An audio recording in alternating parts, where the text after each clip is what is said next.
Good morning and welcome to Morning Movie News as we head into the Thanksgiving holiday weekend. This is a huge deal here in the United States, but I want to assure you that Beyond the Trailer programming will continue throughout the holiday weekend, including coverage of that Star Wars The Force Awakens trailer, which debuts in select theaters Friday morning and plays throughout the rest of the weekend. But while regular programming will continue over on the main Beyond the Trailer channel, I do want to let you know that Morning Movie News will take Thursday and Friday off and return in full Monday, December 1st. Now, as I said, this is an incredibly big weekend here in the United States, not just for shopping, but movie-going.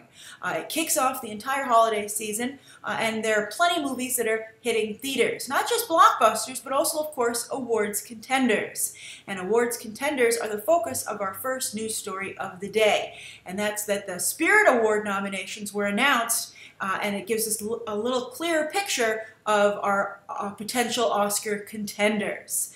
Now, the Spirit Awards are for independent film, but not so much independent film as cheaply made films. The cutoff point to be considered for an independent Spirit Award is $20 million. Your budget must be below $20 million. So films like Inherent Vice, Foxcatcher, although both of those have gotten, kind of like honorary awards from the Spirit Awards. I guess they want to make sure that they vouch for those films. But for instance, Grand Budapest Hotel couldn't compete because it cost about $30 million to make. So that's the cutoff point. But the Spirit Awards, they're important, just like the Gotham Awards, just like we've been paying attention to the specialty box office, just to see which movies have some heat that are being recognized by not only audiences, but by the Hollywood community that's going to need to vote for them down the line for those really important Golden Globe and Oscar nominations. Okay, so what are the big takeaways from the Spirit Award nominations? We'll do good news, pretty good news, and not so good news. So let's start out with the good news. Birdman continues to be a force to be reckoned with, and I'm so happy because that's still my favorite movie of the year. I think it's a really intelligent comedy and commentary on Hollywood today, and of course, who isn't excited for the return of Michael Keaton? That led the Spirit Award nominations with six nominations, including Best Picture, also Best Actor for Michael Keaton, Emma Stone, Director, Cinematography. I think I would expect to see it represented in these categories at the Golden Globes and the Oscars as well. Maybe not as much, but I don't know. I think Birdman's a very strong contender, and I think anyone who's seen it will agree with me on that. It's really that good. And it's getting, thankfully, the recognition it deserves. There's always some fear that the movies that we love won't be noticed by the powers that be. They won't get on their radar. That's the whole point of campaigners that the studio hires to promote these movies. And it looks like the Birdman campaign crew is doing an excellent job. So Birdman really gaining a lot of momentum, performing pretty well at the box office. Slowed down a little bit as we discussed in Movie Math this week, but still, Birdman has a very clear shot at being an Oscar contender. Very exciting. Now this should also make a lot of you happy. I didn't love the film. I didn't hate it, but I didn't love it. But that's Boyhood. Boyhood is also a strong contender. Also noticed at the Gotham Awards, did very well with its box office, and now has nominations here at the Spirit Awards. This is a summer holdover. I think that this and Grand Budapest Hotel will be the big summer holdovers from earlier in the year, and it's nice to see that Boyhood has not been forgotten. It's somewhat of a mainstream film beyond the idea of watching this actor literally grow up, so it's great to see Richard Linklater recognized here. Although Bernie did get a lot of traction itself, one of his previous films with Jack Black and Matthew McConaughey, so I think Richard Linklater has a good relationship with the Hollywood voting community. So that's great. Boyhood, also on track. Now here's a nice surprise. Selma was very well recognized by the Spirit Awards in terms of nominations. I reviewed the trailer. I said I thought it looked a little bit too much like a TV movie, but this is very promising for the film going forward. This is an Oprah Winfrey produced film. She did not have so much luck with The Butler. That was completely shut out of award season, even though it did very well at the box office. And I thought it was a great movie, but it just didn't have the momentum necessary. I guess she's fixed whatever problems there were in her own awards campaign office, and it looks like Selma is doing much better, at least so far. It's really out of the gate. Not even out of the gate. This is like almost like it's pre-show, and then it's not going to be playing until very close to the end of the year. Just really a qualifying run. You have to. That's why a lot of movies you'll find will play for just on a couple of screens right at the end of the year, and then they'll go wide in January to hopefully capitalize on a bunch of award nominations. That's a really old-time game plan for awards contenders. So, but Selma on the board. Very good for that film. Then also kind of good. Let's move into the kind of good category. Whiplash. Whiplash wasn't recognized in a number of categories, but I think it's pretty clear it's not going to win very many of them. So I think Whiplash is a film that is importantly getting the recognition that it should get and that was expected for it to get, being so hot out of Sundance. But I think that it doesn't have enough strong momentum to make the cut when you start bringing in the big studio pictures for Oscars and Golden Globes. So I wouldn't be surprised if it got 1 or 2 nominations, but don't expect Whiplash to be a strong contender, most likely not to really win anything, even here. Then also kind of good news for Nightcrawler. Nightcrawler got a lot of recognition here. Jake Gyllenhaal and its writer, director Dan Gilroy, both of them got nominations here. That's very exciting for the film. I missed it due to my big House of Horrors legendary YouTube crossover video that I was making at the time. I regret it. I'm hoping to catch it soon, but a lot of you have spoken very highly of the film. It's done not very well at the box office at all, so it's great that it's not been forgotten by the industry, and hopefully it'll just keep chugging along, and if it can only just get some nominations. That's the name of the game for Nightcrawler. I don't think it's going to win. If it could win something here, that would be amazing, but I just don't think it can compete with Birdman and Boyhood and Looks Like Selma. But that's what Nightcrawler needs to do. It needs to just keep at least landing those nominations to remind people that it exists and that maybe they should go and check it out, and to help Jake Gyllenhaal and Dan Gilroy with their next projects. Now, what is the bad news coming out of the Spirit Award nominations? Well, we'll get to the worst thing last because it's so bad. But for instance, Wild was shut out, although I don't think that's very surprising. I think Reese Witherspoon, it really is in a career rut. She's having a lot of problems. There was a big story yesterday about how she's trying to launch a TV show with David E. Kelley. Well, like a TV miniseries with David E. Kelley and Nicole Kidman. We'll see what network picks it up. I would be surprised if, I don't think there would be that much of a bidding frenzy because, as I said, Reese Witherspoon just not a hot property anymore. So, and again, she can't even get this awards contender off the ground, despite having the same director as Dallas Buyers Club. Begin Again, the Keira Knightley, Mark Ruffalo film. A lot of people had real grassroots support for this film. It has not helped it, not recognized. Big Eyes, that's the Tim Burton, Amy Adams, Christoph Waltz movie, coming out just in time for an awards qualifying run. Also not doing well. Only a screenplay nomination here. I think the most interesting thing is that movie was made for under $20 million. It looks like it's a good thing because the buzz on it is apparently not good and it's not getting the nominations it needs to move forward. And then also Bill Murray was not recognized for his role in St. Vincent, but I think he's got enough of a win there with the box office rewards there, that it's been such a strong box office contender and been consistent. I think that's nice for Bill Murray's career going forward. Also, I wouldn't be surprised if he gets a nomination from the Golden Globes. They love doing that kind of thing. Bill Murray's going to be a great person to have at the Golden Globes. You know, they're all about making sure they have a good presentation to air on television. So I wouldn't be surprised if he gets a Golden Globe nomination. But then what's the big, horrible, horrible disappointment? That's that The Imitation Game was completely shut out by the Independent Spirit Awards. That is very surprising, especially because it's a Harvey Weinstein film. He has an excellent relationship with the Spirit Awards, and this film is just not getting any traction. We'll see what happens when it releases in 4 theaters over the Thanksgiving weekend. It's done very well in the UK, as I pointed out on Movie Math on Monday, but stateside at least, it has just no momentum. This thing looks DOA. Let's hope that's not the case. I don't know what it is about Benedict Cumberbatch, but he just cannot transition to the big screen. It's maddening. It's maddening for his fans, and I'm sure it's maddening for him and his management team. But we'll see what happens. But to not get nominations here, not any, is a real sign of trouble. So we'll see what happens. I think The Theory of Everything has really stolen that movie's thunder, but we'll see. We'll see. All right, so that's the first story of the day, and I'm curious what you think of the nominations and what do you think of those that were recognized, and what do you think of the films that were not.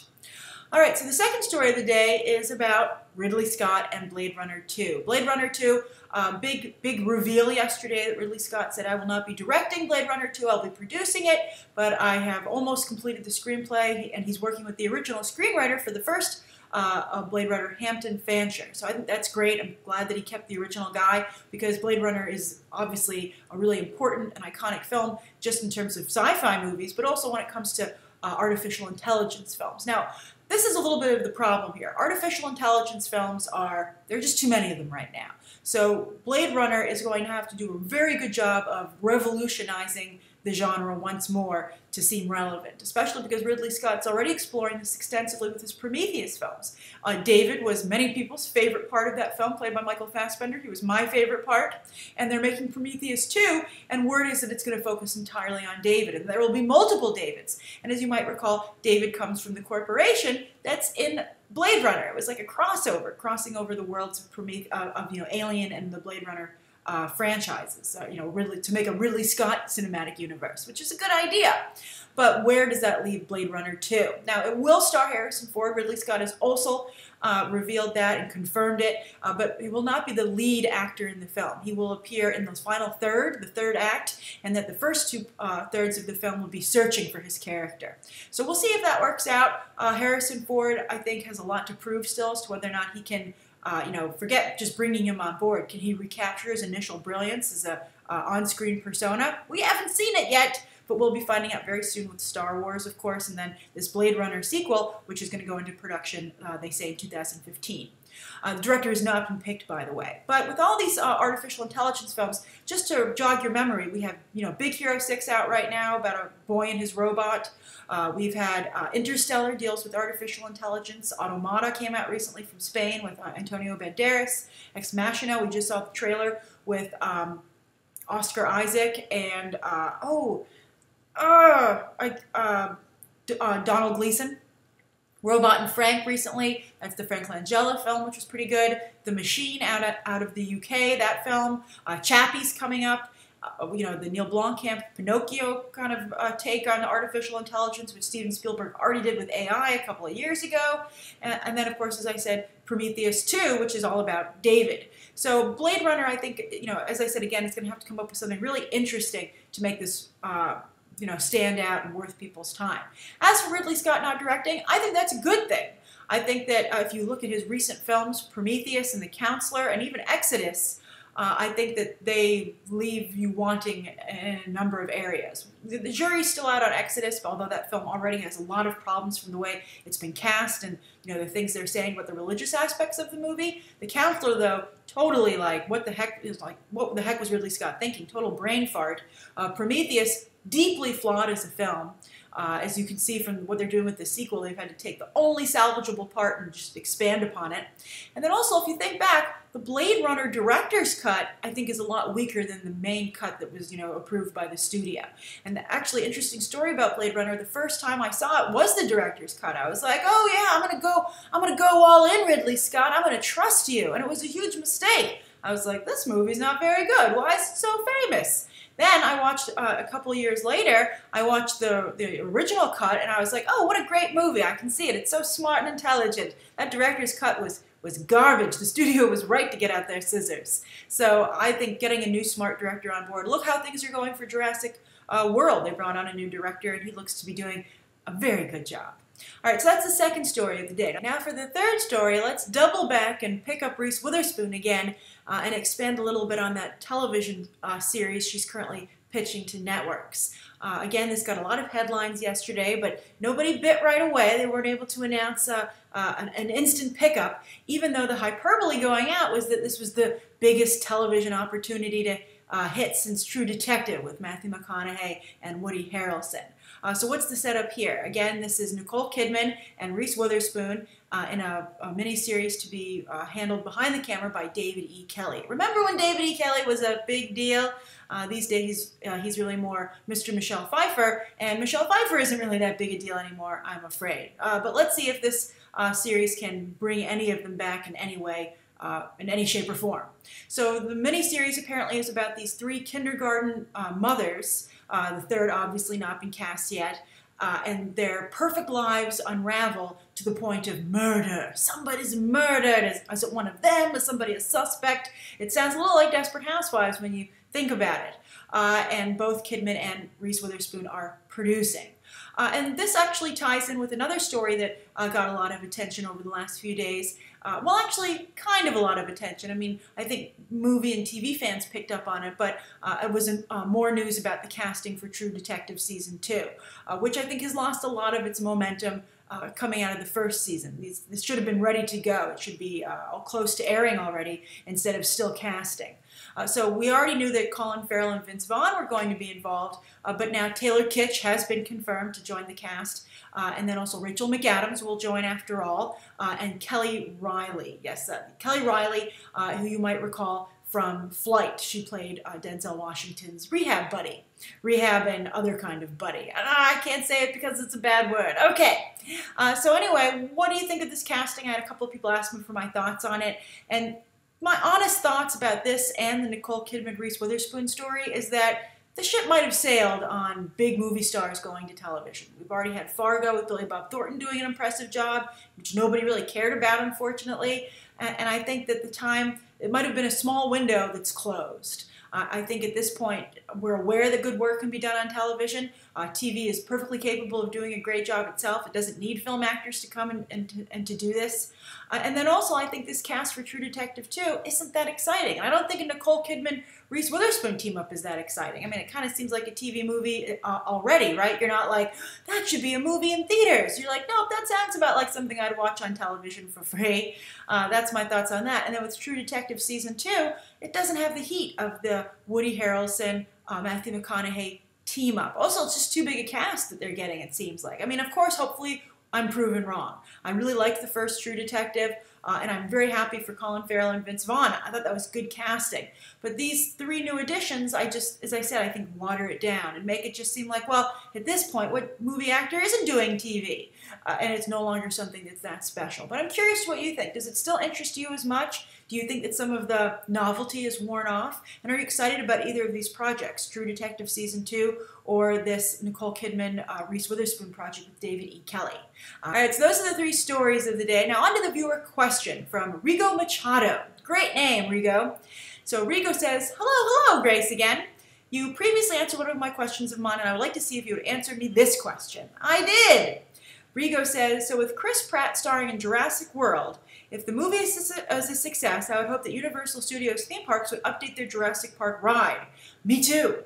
Maybe having Chris Pratt do a cameo like Brendan Fraser does in the Mummy ride. I've been on that ride as well. It is awesome, and Brendan Fraser's cameo is a lot of fun. So Rigo continues saying, wouldn't that make Disney a bit concerned if they wish to build a Guardians of the Galaxy ride and would also need Chris Pratt for their ride? Do you think we would get to the point where actors would have to be loyal to not only studios, but also to the studio's theme park attractions? Great question, Rigo. And I not only picked it because I thought it was a good question, but it plays into the video I made on Monday about Oscar Isaac in, not only in this new Star Wars film, The Force Awakens, but just taking over the role of Apocalypse for Fox in their X-Men franchise. And, I got the usual response where people were like, hey, actors can play multiple people, you can't, tie them down like that. We're intelligent enough to differentiate between them, etc., etc. I don't agree with that. I think that one persona overtakes the others. For instance, Robert Downey Jr. played Sherlock Holmes and Iron Man at the same time. While people somewhat enjoy his Sherlock Holmes films, the first more than the second, he's still Tony Stark. That's when people see Robert Downey Jr., that's the character that comes to mind. And I think even when you watch his Sherlock Holmes, you're like, oh, it's, like 19th century Tony Stark. And I think that it's because of his persona as Tony Stark that Benedict Cumberbatch is really the iconic Sherlock Holmes of our day right now that we think of when you say Sherlock. You think of Benedict Cumberbatch. And that's a problem that Benedict Cumberbatch is combating as well, being associated with a television character.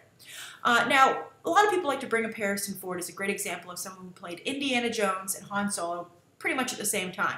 Two things here. One, I think that when you think about Harrison Ford, I'm pretty sure that most people think Indiana Jones. That's the persona that won out. Also, though, that's for the same company, Lucasfilm. Both those movies come from the same brand, and so they can work it out and how they want to handle the synergy of the two different characters that he's playing. But these are for competing companies, as Rigo points out. And I just was talking about movies. That's why I love Rigo's point about theme parks. How are you going to feel if you have Chris Pratt appearing in both attractions? Doesn't it dilute both or maybe just one, I think it's a difficult situation. So yes, I think that there should be loyalty.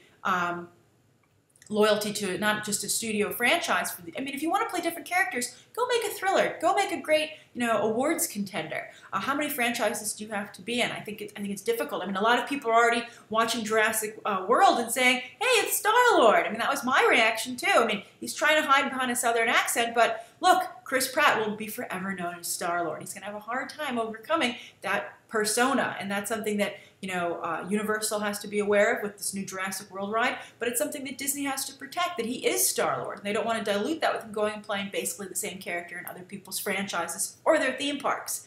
I think it's a problem. I think it's something going forward that's going to have to be dealt with, and I continue to think, just as I said in my video about Oscar Isaac, that the solution is for Hollywood to have more faith in discovering new talent and making the stars of tomorrow, instead of just double or triple dipping on the few stars that they are proven. I mean, look at Chris Pratt. He wasn't a star until he got Guardians of the Galaxy, right? So go find another one.